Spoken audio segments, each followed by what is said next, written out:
Welcome to Storytime with Nanny. Today we are actually in my parents' home that they're moving from. They're downsizing, which means they're getting a smaller place to live.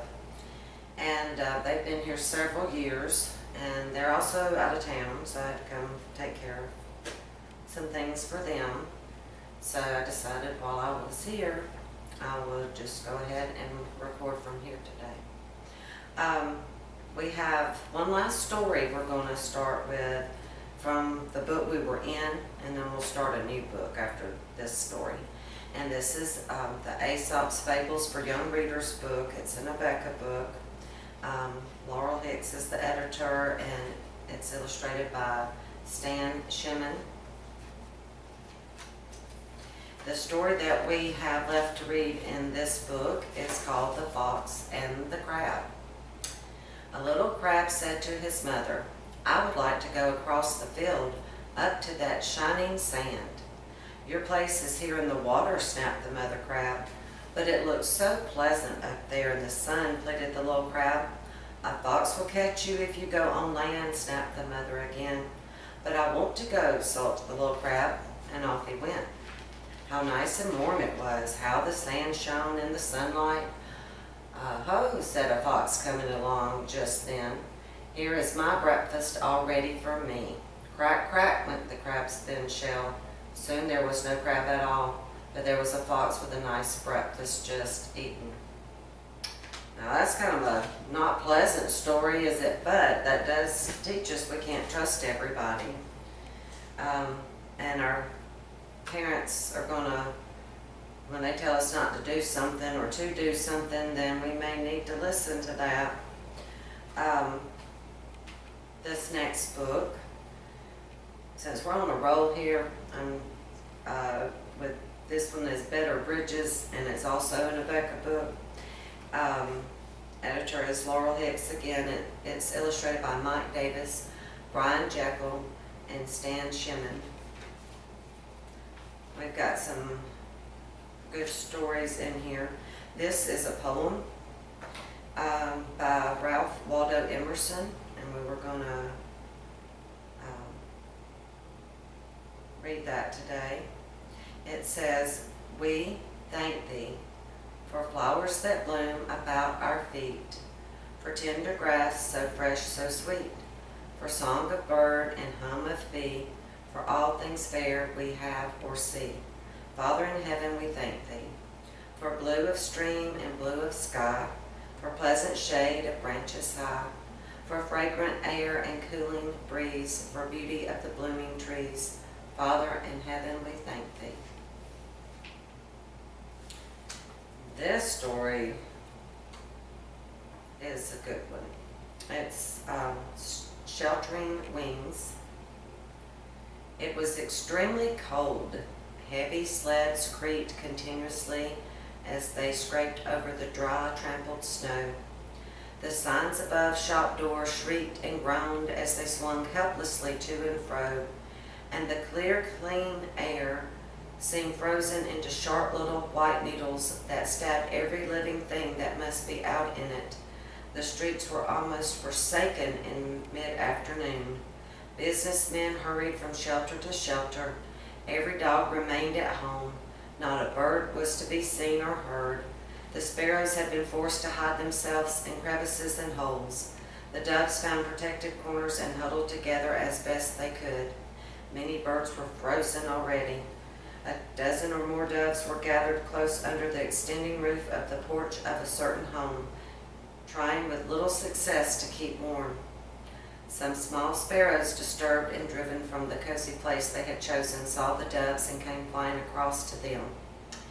"Dear doves," chirped the sparrows, "your bodies look so large and warm.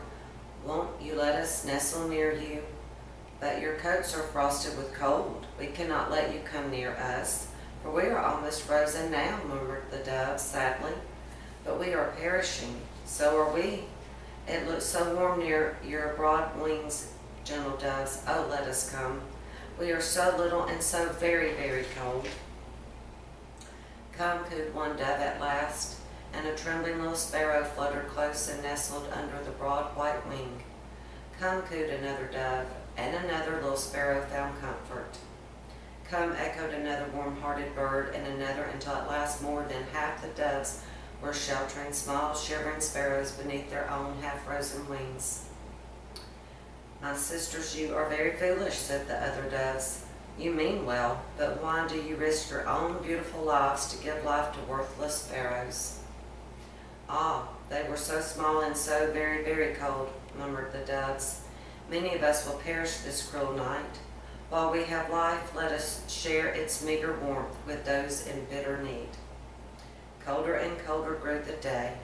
The sun went down behind the clouds of soft and radiant beauty, but more fiercely swept the wind around the house where the doves and sparrows waited for death. An hour after sunset, a man came up to the house and strode across the porch. As the door of the house closed heavily behind him, a little child watching from the window saw something fall heavily to the porch floor. Oh, Papa, she cried in surprise, a poor frozen dove has fallen on our porch. When he stepped out to pick up the fallen dove, the father saw the others. They were no longer able to move or to utter a cry, so he brought them into a room where they might slowly revive. Soon more than half the doves could coo gracefully and raise their stiffened wings. Then out from beneath the wings of each revived dove fluttered a living sparrow. Look, Papa, cried the child. Each dove that has come to life was holding a poor little sparrow close to his heart. They gently raised the wings of the doves that could not be revived. No one had a sparrow beneath it. Colder and fiercer swept the wind. Without cutting and more piercing grew the frozen needles of air, but each dove that had sheltered a frost-coated sparrow beneath her own shivering wings lived to rejoice in the glowing sunshine of the days to come. So the doves that would not help the poor little sparrows, what happened? They didn't make it, did they? But the doves that did, someone came along and helped them, and then they recovered, and they were able to go on and live and enjoy the beautiful weather that was coming ahead.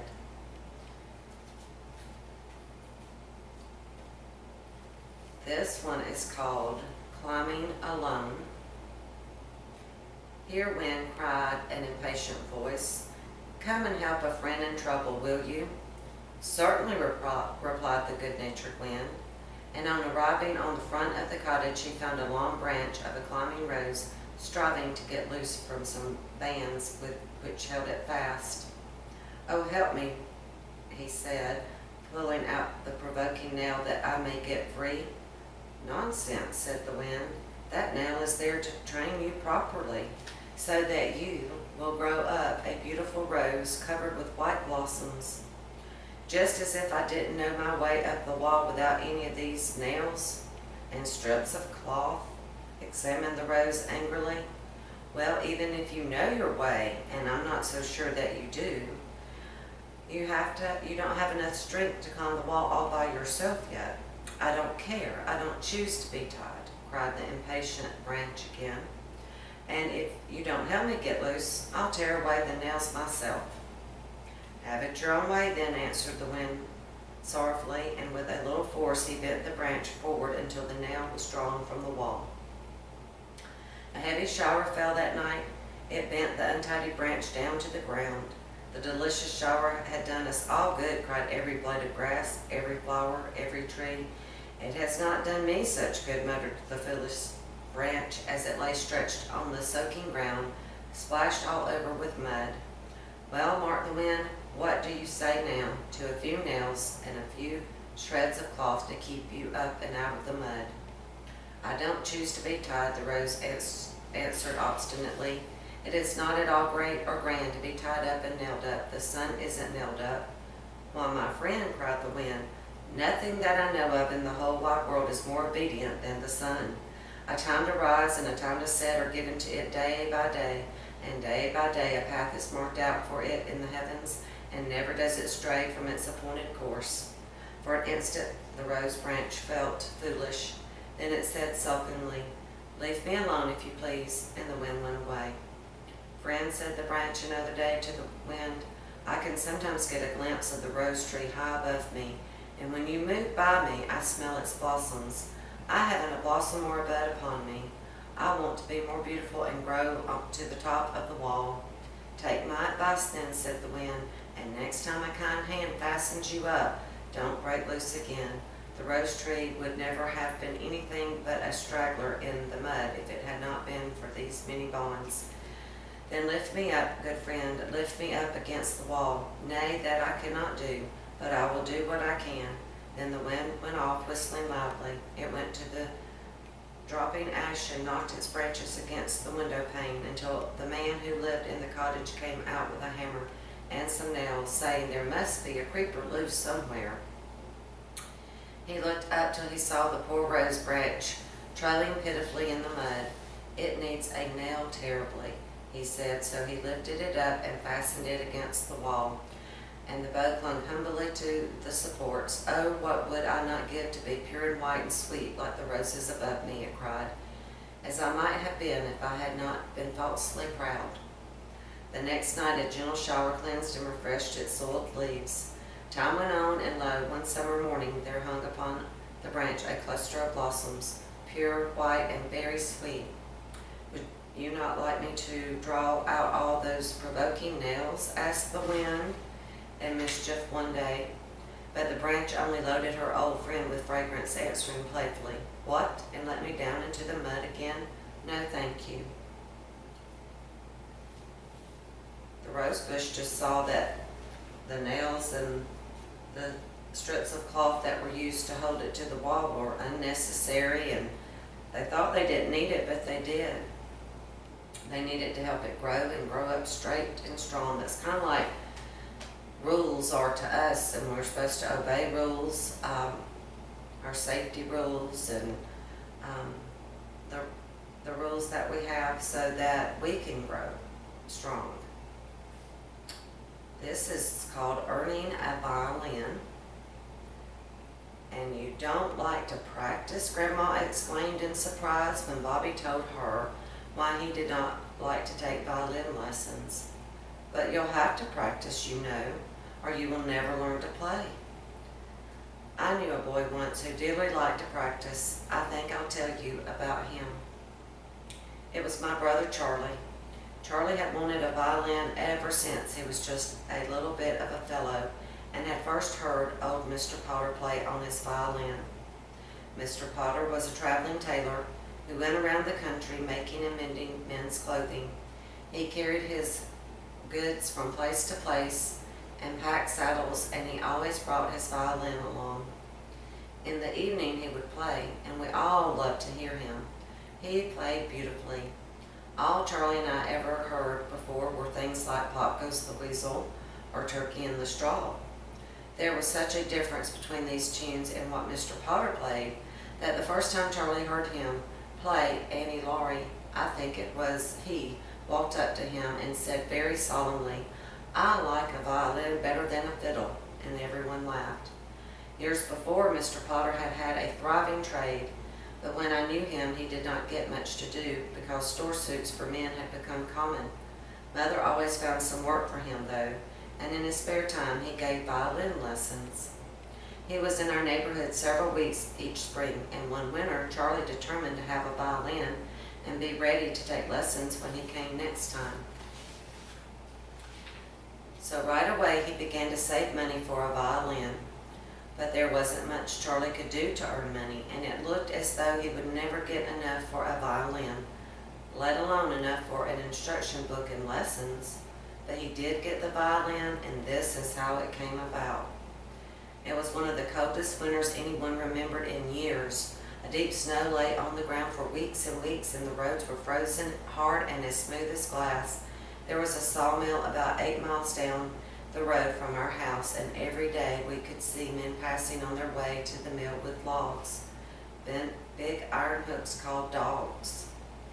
So it's a different kind of dog, not a dog animal. It's just what they called the big iron hooks.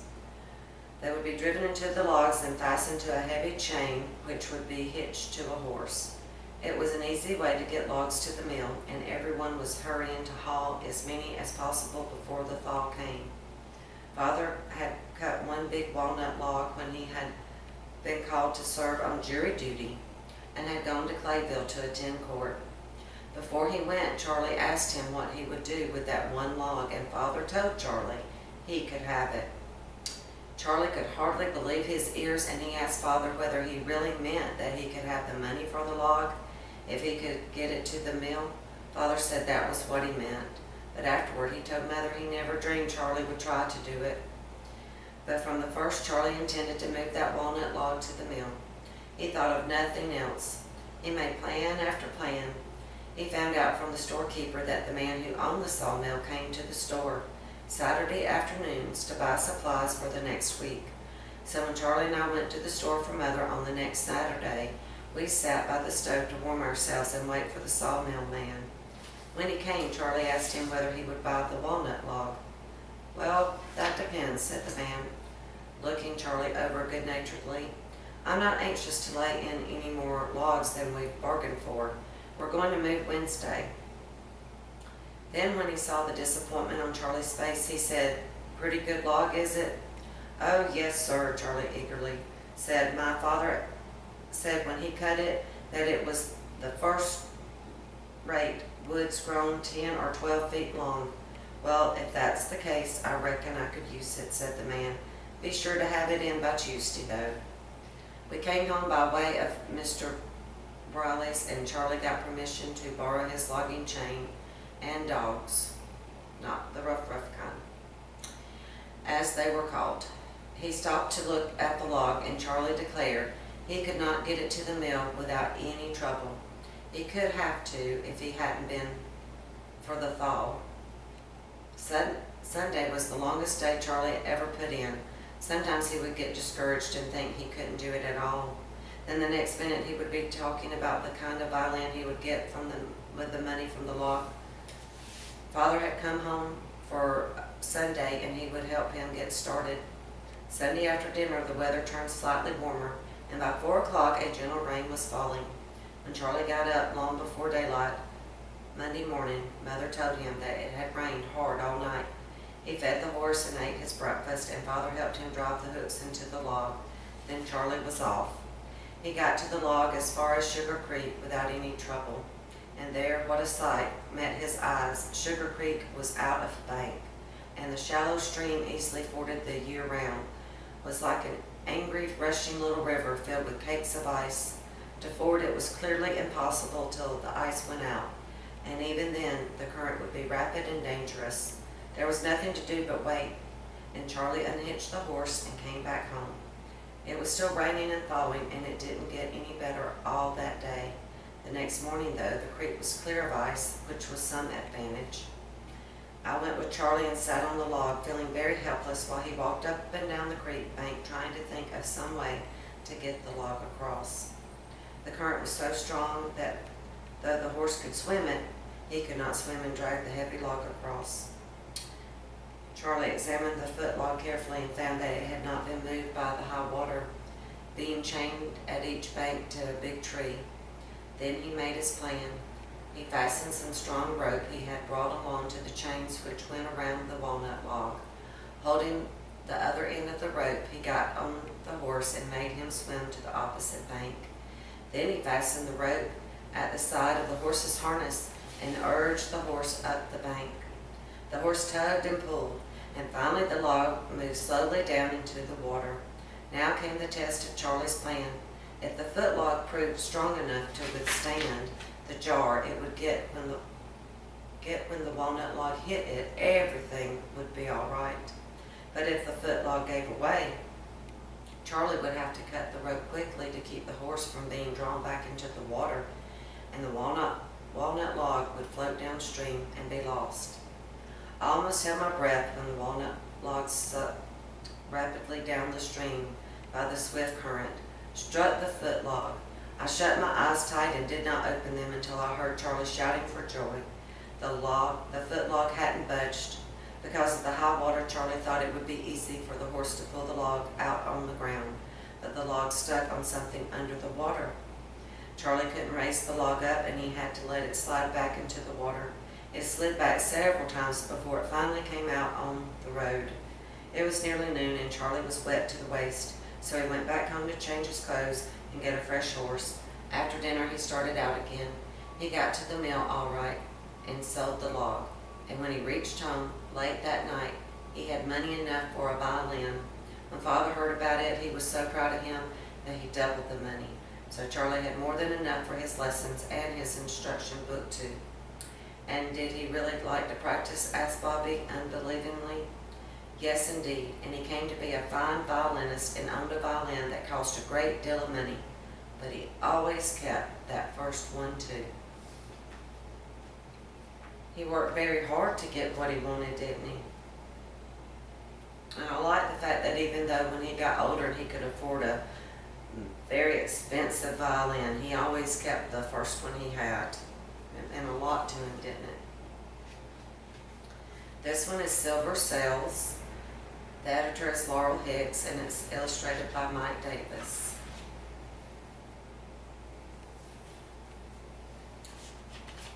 Now this is just a fun story. It's not a true story. It's just for fun. It's how the sea became salt. Which, to me, they mean the sea is salty. Have you ever tasted it? So, how the sea became salt. Here is an old story about how the sea became salt. It is not a true story, but it is fun to read. Once upon a time, there were two brothers. One was very selfish and wanted to have everything for himself. The other was kind and gentle and always ready to do what he could to help others. When they grew to be men, the selfish brother was rich and had a beautiful mansion and much property. The gentle brother was a poor man. He lived in a small house and worked faithfully every day. Still, he was happier than his rich brother, for he always tried to do what was right. One winter, the poor brother became very ill.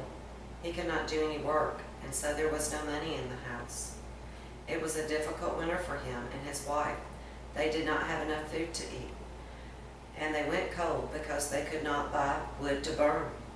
The poor brother finally grew better, but he still was very weak and not able to work. It was Christmas time. The poor brother did not have anything in his house for Christmas dinner. He and his wife were very hungry. "I will go and ask my brother to give us something to eat," said he. When the rich brother saw him at his door, he was angry. He did not want to give him anything, but it was Christmas time, and that time everyone gives presents, so he did not like to say no. He threw a ham at his brother and said, "Take that and go away." The poor brother took the ham under his arm and started on his journey home. He felt very sad. He traveled along slowly with the ham under his arm. Soon he came to a forest. When he saw an old man chopping wood. "Good evening," said the old man. "Good evening," said the poor brother. "What a fine ham you have," said the old man. "Where did you get it?" Then the poor brother told him all about his rich brother and the gift of the ham. "It is fortunate that you meet me," said the old man. "Take the ham to the land where the dwarfs live. Then you will become very rich. The dwarfs like ham very much, but they do not have it where they live." "Where is the land of the dwarfs?" asked the poor brother. "I will tell you," said the old man. "Do you see that large oak tree?" "Yes," said the brother. "There is a stone under that tree. Under that stone is a door. Open the door and it will let you into the land of the dwarfs. Do not sell the ham to the dwarfs for money," said the old man. "Tell them that they must give you the old handmill that hangs behind the door. When you get this handmill, bring it to me, and I will show you how to use it." The poor brother thanked the old man and traveled on. He found the stone under the tree, and under the stone he spied the door. He opened this and went on until he came to the land of the dwarfs. There he saw funny little men. They smelled the ham and came running to him as fast as they could. "Please sell us some ham," they cried. "Sell us some ham." They tried to get close to the poor brother. They pushed and crowded each other. "Here is money," they cried. "Give us the ham." "I do not want any money," said the poor brother. "I want the old handmill that hangs behind the door." The dwarfs did not wish to sell the handmill, for it was very useful to them. They had only to turn it, and out would come whatever they wished for. The only thing that it would not grind for them was ham. "Give him the mill," said the king of the dwarfs. "He will not know how to use it." They did so. The poor brother then gave them the ham and went away with the handmill. He soon found the old man in the forest, and from him he learned how to use the mill. Then he went home. His wife was glad to see him, for he had been gone all day. She was hungry, for she had not had any dinner. She was cold, for there was no fire. "What did your rich brother give you?" she asked. "A ham," said the poor brother. "Where is it?" asked his wife. "I sold it to the dwarfs." "What did you get for it?" "I got this old handmill," said the poor brother. His wife was so cold and hungry that she began to cry. "Why did you not keep the ham?" The poor brother put his handmill on the table and began to grind it. "Grind a good dinner. Grind a good dinner," he called out to the mill. Out of the mill came a fine dinner. There were so many good things that the man and his wife could not eat them all. Grind a fire," said the poor brother. Then he turned the mill, and out came a warm fire. Grind a tablecloth. Grind some spoons. Grind some forks. Grind some knives. Grind some dishes. Out of the mill came everything he asked for. Grind a new house, said the brother. Out of the mill came a beautiful new house. All that the man and his wife had to do now was to wish for something, and turn the mill, and out came what they wished for. When they had everything that they desired for themselves, they took the mill to grind for other people that needed it too. It ground out food for the hungry people. If they needed clothes, the mill ground some for them. The good mill worked all day. It ground fire and lights and food and clothes and shoes and stockings for those who needed them. When the next Christmas day came, the kind brother said to his wife, "Let us have a great feast. Then we will invite all the poor people in the country to come and have a fine dinner." "Yes, we will," said his wife. So the mill ground a fine dinner for them. They sent for all the poor people. There was plenty for them all. How happy everyone was, but there was one bad man at the feast. He was not a poor man. He wanted to sell the mill. "I wish I had that mill," said he. "I would make it grind salt. Then I would sell the salt and become very rich." He gave some money to one of the servants. "Steal that mill from me," he said. This was a bad servant, so he stole the mill and gave it to the man, who took it out on the sea in a ship. "Grind salt," said he to the mill. Then it began to grind salt. It ground and ground until the ship was full of salt. But the man did not know how to make it stop grinding salt. In vain he cried out, "Enough, enough, we have enough salt." The mill turned faster than ever. The salt made the ship so heavy that it sank to the bottom of the sea. Some people say that the mill is down at the bottom of the sea now, still grinding salt, and that is why the seawater is salty. That's a little silly story, isn't it? But they did use what they got for good, didn't they? Whereas the bad man did not, and he didn't have a good end result, did he? I think we have time for another story. This one is a story of George Washington. When George Washington was a boy, all this country was ruled by the King of England. Most of the people had come from England or were the children of Englishmen. The king thought it was a wise thing to make the people send to his own country for most of their clothes and tools. He would not let them have great shops or mills in which to make things for themselves. He thought that in this way he would bring much trade into England, and the English merchants would grow very rich. There were but few towns in all the land. Most of these were near the seashore and quite small. Nearly all the people lived on farms or on great plantations, sometimes near the bank of a river and sometimes in the midst of the thick woods. It was on one of these plantations in that part of our country called Virginia that George Washington lived when he was a boy. On one side of the plantation there was a river that was broad and deep. Every summer a ship came sailing up the stream and anchored a little way from the shore. This ship had come from distant England, and it brought many beautiful things. It brought fine dresses and bonnets for George's mother and sisters, and sometimes it brought horses and wagons and plows to be used on the plantation. When everything for the plantation had been brought to the shore, The ship would sail away. It would sail up the river to stop at other places where goods had been ordered. In a few weeks it would have come back and anchor again in the same spot. This time it would have nothing to leave. It came to take on the tobacco that had been raised on the plantation. The tobacco was to be carried to England to pay for the goods that had been bought. George Washington had seen this ship come and go every summer since he could remember. He thought what a fine thing it must be to sail across the wide sea to the strange lands and wonderful cities that lie on the other side. When he was about 14 years old, he began to think that a sailor's life would be more pleasant than that of a farmer on a lonely Virginia plantation. His brothers also thought it might be best for him to go to sea, for George would not be a common sailor very long. He would soon be the captain of a ship. So everything was made ready, and the captain of one of the king's ships said that he would take George with him. The day came that was set for him to sail. All of George's friends were there to tell him goodbye and see him start. The ship was waiting in the river. The boat had come to take him on board. George felt very proud to think that he was going to be one of the king's sailors. The little box that held his clothes had been carried down to the shore. The men were about to lift it into the boat. George stood at the door. His heart was sad as he thought of leaving home. "Goodbye, Mother," he said. He saw the tears in her eyes. He saw them running down her cheeks. He knew she did not want him to go. He could not bear to see her distress. What if she should never be happy again? What if this should break her heart? He turned to the servant boy who was waiting.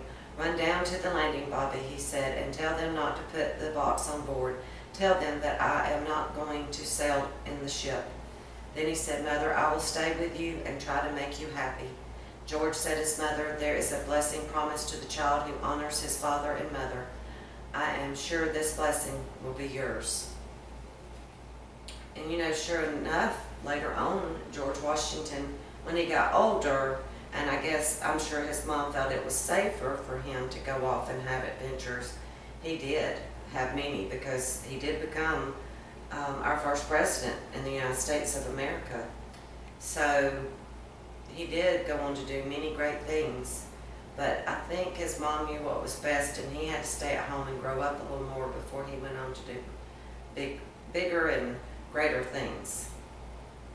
Well, I'm not exactly sure, but I think that's all we have time for today, and maybe next time I would like to maybe record. I don't know for sure, I'm just thinking. If not the next time, maybe soon anyway, I can record at my parents' new house. The next one that I would like to read is Jesus Feeds 5,000 People, by the way. So that's what we're going to start with next time in the same book. So thank you for coming and joining me for Storytime with Nanny. You have a great, blessed day, and I hope to see you next time.